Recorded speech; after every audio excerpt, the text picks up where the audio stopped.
tu vas? Bonjour, je vais très bien, merci. Est-ce que tu pourrais te présenter en quelques mots? Oui, donc je m'appelle Amélie Gardel, je suis praticienne en ostéopathie animale, j'exerce en Île-de-France depuis 2007 et j'ai la chance de venir chaque année ici pour les rencontres d'ostéopathie comparée.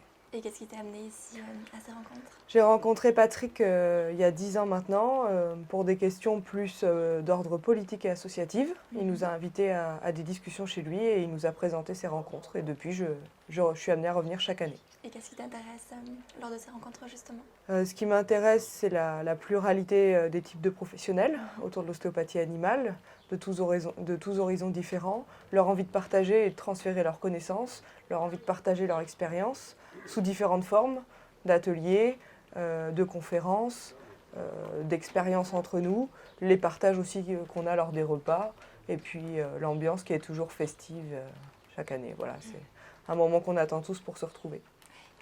Et toi, en tant qu'intervenante, qu'est-ce que tu es venue présenter cette année? Cette année, j'ai présenté une tentative d'intégration de la force de traction médulaire au concept crânio-sacré historique. Donc voilà, c'est des réflexions qui sont issues de rencontres, de découvertes, d'études, de lectures, etc. de ces derniers mois et ces dernières années. Donc j'ai été vraiment très heureuse de partager ce travail avec deux groupes de professionnels. Et est-ce que tu peux nous en dire plus sur la force de traction médulaire?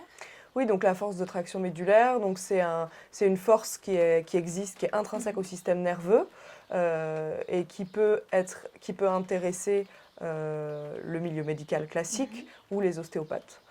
C'est une façon un petit peu différente de s'adresser au système crânio-sacré. Et c'est pour ça que cette année, j'ai cherché à intégrer cette façon différente aux façons plus traditionnelles, de façon à encore plus valoriser cette approche. Et d'où est née cette approche? D'où vient-elle? Cette approche, elle est née des travaux d'un chirurgien espagnol donc, qui soigne des patients atteints de certaines pathologies neurologiques graves en réalisant des sections du phylum terminal, c'est-à-dire de la partie terminale du système nerveux central au niveau du sacrum chez les humains. Donc voilà, et puis ces travaux ont été... un ostéopathe notamment a porté un intérêt tout particulier à ces travaux il y a 20 ans.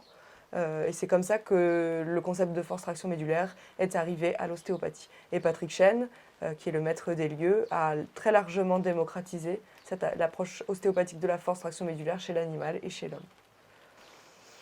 Non, je pense qu'après, ce qui est important de dire, c'est que le fait de la pluralité des approches, le fait de ne pas sectoriser les savoirs, et puis le fait de ne pas mettre de limites dans ce qu'on a le droit ici de partager, je pense que ça engendre un égrégore qu'il n'y a nulle part ailleurs aujourd'hui. Enfin, comme moi, en tout cas, j'ai rencontré nulle part ailleurs dans le milieu professionnel, dans ce milieu professionnel. Et que je pense que c'est ce qui est riche et c'est ce que les gens viennent chercher en venant ici. Voilà. Est-ce que tu pourrais nous en dire plus sur les différentes interactions lors de ces rencontres? Oui, donc ici, c'est vrai que la particularité, c'est que chaque intervenant choisit le modèle qu'il utilise pour transmettre ses connaissances. Donc, il y a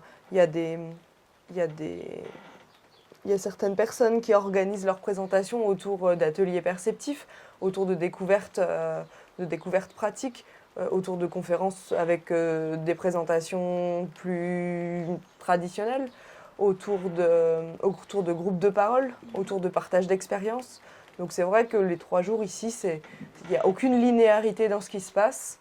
Et puis il y a aussi possibilité de faire évoluer complètement ses prévisions par rapport au programme. C'est-à-dire que souvent quand on arrive là, on essaie de décider à l'avance ce qu'on a envie de faire et ce qu'on va faire. Et au fur et à mesure du déroulement des journées, ça peut évoluer. Donc c'est ça aussi qui est... C'est la beauté de l'échange justement. Voilà, c'est ça qui est chouette. Chaque année, il y a des gens qu'on connaît et puis on découvre des nouvelles personnes aussi. Créer des réseaux, créer de la relation, créer des partages. Ça peut être sur des sujets aussi très, très officiels. Profiter de ce temps pour parler des différents projets associatifs qui sont nés il y a quelque temps, pour avoir aussi des échanges politiques, etc. etc. Donc ici, c'est vraiment un endroit où on peut on peut multiplier les types d'activités autour de l'ostéopathie animale. Merci beaucoup Merci à toi. et j'espère à très bientôt. À l'année prochaine.